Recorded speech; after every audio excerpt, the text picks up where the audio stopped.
na magkakagusto siya sa isang babae. At mamaya malalaman po natin ang dahilan. Pero isang bagay lang ang napansin ko kay Analing. Sa mga oras na to, parang lutang siya at napakahirap niyang i-comprehend or unawain yung sinasabi ni Lindo. Panoorin pa natin.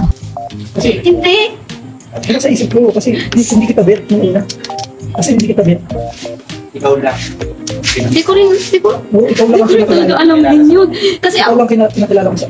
According to Lindo Caraig, never in his imagination na magkakagusto nga siya sa isang Analing. Sinabi niya din dito na this is gonna be the second time na meron siyang ipinakilalang babae. Ibig sabihin na na-meet na pala nitong si Analing yung mga magulang ni Mr. Lindo Caraig dito po sa Batangas. Kasi kung matatandaan ninyo na nung pumunta sila sa Batangas, kasi during that time nasa Olongapo na po sila nito habang sila ay nagbabakasyon dito, nag-live sila